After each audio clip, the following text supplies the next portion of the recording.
So I wanted to do this video because a little while back I addressed the false claim out there that Margaret MacDonald came up with the pre-trib rapture in some little vision or dream that she had as a child.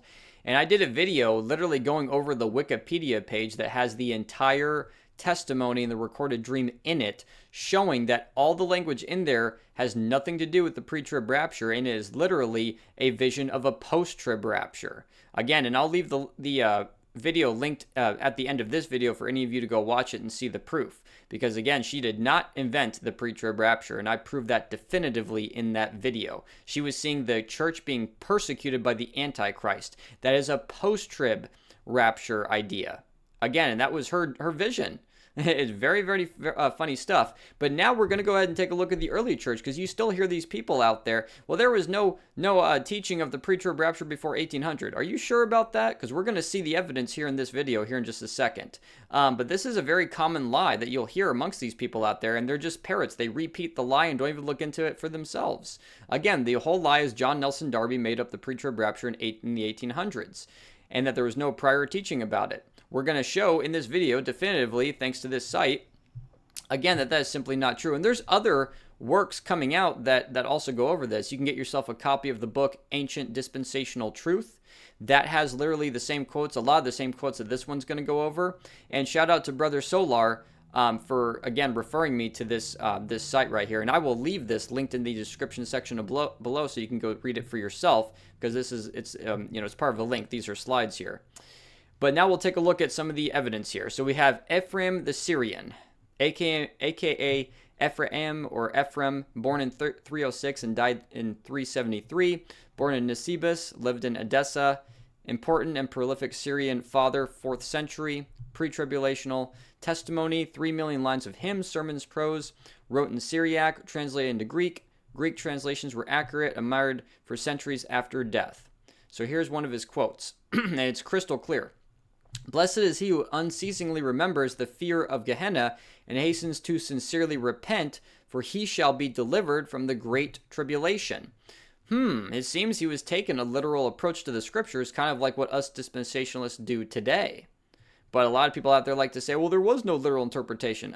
You go back and read these works, you'll see something completely different than the lies that you've heard. Now going back down to the next quote. For the elect shall be gathered prior to the tribulation, so they shall not see the confusion and the great tribulation coming upon the unrighteous world. Boy, that's crystal clear, isn't it? It looks like some early church had this idea as well. Interesting. The righteous shall be seized up in the clouds to meet him, while those who are lazy and timid like me shall remain on earth trembling. So again, being caught up in the clouds on the second coming of our Lord Jesus Christ. The references are cited here too, by the way. Again, when we see the saints in glory flying off in light in the clouds of the air to meet Christ, the King of glory, but see ourselves in the great tribulation, who shall be able to bear that shame and terrible reproach? Watch always, praying continually that you may be worthy to escape the tribulation. If anyone has tears and compunction, let him pray the Lord that he might be delivered from the tribulation, which is about to come upon the earth, that he might not see it all, nor the beast himself, nor even hear of its terrors. So you see, obviously, this quote right here, I can tell you that they were conflating the messages of the second advent in the Gospels with the rapture. That's why they were confused. They thought that being counted worthy, that's to the Jews, by the way. Once you believe on Jesus Christ, you have eternal security in Christ, and part of that eternal security is the earnest of our inheritance until the redemption of the purchased possession unto the praise of his glory. It's also part of the predestination of the believer. It's not Calvinist predestination. The moment you enter Christ and become born again, you are predestined to be conformed to the image of his dear Son. The image is the incorruptible body that Jesus rose from the dead with, that you will be given one day, and you are guaranteed the moment that you are in Christ. Therefore, you have eternal security. Therefore, we will not be here to take the mark of the beast and lose salvation. Therefore, the pre-tribulation rapture is the only proper view in an eschatological sense concerning the church. If you want to be consistent with the doctrines of eternal security and all those important fundamental doctrines that many, even post-trib believers, want to believe in, but the end result thereof of their own logical conclusions prove otherwise. Again, I've covered this in many, many videos. So let's go a bit further down here. Let us take up the full armor that we may be able to fight the good fight, that we might be delivered from the wrath coming upon the sons of disobedience. See right there, delivered from the wrath, the full armor. Count us worthy, Lord, of the rapture of the righteous, when they meet you, the Master, in the clouds, that we might not be tried by the bitter and inexorable judgment. See? Take us from the coming fear and count us worthy of that rapture, snatching away when the righteous are raptured in the clouds to the air to meet the King of glory. Blessed are those who cry day and night that they should be delivered from the coming wrath. Blessed are those who cry day and night because they shall be delivered from the coming wrath. I mean, it's all over the place. It's so interesting. And that's just some, again, I'll leave this linked. You guys can read through these notes. I'm just going over the quotes, really. Now we have Irenaeus, who is very well recognized. And again, I have his book right behind me, all of his writings. I have the Church Fathers and all their volumes. I haven't gotten around to reading all of it yet, of course, but others have, and they're pulling out the research. So Irenaeus was born in 130 and died 202.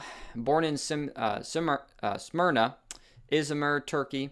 Bishop of Lugdunum, Lyon, France. Premillennial and pre-tribulational. New Polycarp. Polycarp, disciple of John. Premier work was against heresies. Most of his works have not survived essentially through time. Most Chilius works suppressed. So against heresies, let's look at this. This is great. When the end the church shall be suddenly caught up from this, it is said there shall be tribulation. And then he's showing, I guess, the Latin and the Greek translation, by the way. Latin was when, with regular verb, shall be caught up. Yeah. And then against heresies, let's see what the other... Okay, Eusebius. Now we're jumping to Eusebius. Born 260 to 265 and died 339 to 340. Bishop of Caesarea by the sea, influential scholar, very learned. Best known work is Ecclesiastical History. Suspected of Arianism, influenced by Origen. Enjoyed the favor of Constantine. Allegorical method, apparent amillennialist.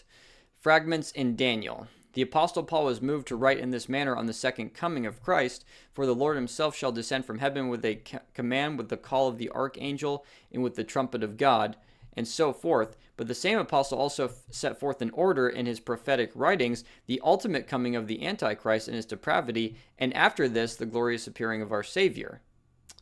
Notice Paul set forth in order the rapture, the Antichrist, the glorious appearance. Notice the ultimate coming of the Antichrist. Antichrist follows the rapture, is the end game of the mystery of iniquity. And then commentary on Psalms 75. Then they shall be exalted when they shall reign with their own king, according to the apostle who said, for the first fruits is Christ, then those who are Christ in his parousia, then the end, when he shall deliver the kingdom to his God and Father, when he shall destroy all authority and power.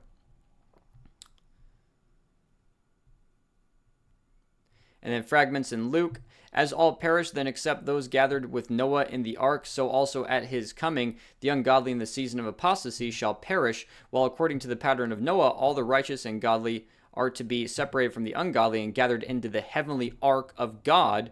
For in this way, when not even one righteous man will be found any more among mankind, and when all the ungodly have been made atheists by the Antichrist, and the whole world is overcome by apostasy, the wrath of God shall come upon the ungodly. Interesting stuff. Again, and then he reaches his conclusion, going all the way back down. But again, you see right there that this concept was very much in the early church. And I have a lot more research I'll be bringing out in other videos as well, because there's more quotes than just what's in here. But this is what got sent to me for right now. But as you can see, brethren, quite clearly that, again, historically speaking, the pre-trib rapture is not a new teaching from 1800. I think we're documenting that very well. And as I find more research and everything, I'll continue to bring this out to just put to bed this stupid parrot of a lie that people are repeating out there against the Lord and his coming and the resurrection. So with that being said, that is the end of this video. The grace of our Lord Jesus Christ be with you all. Amen.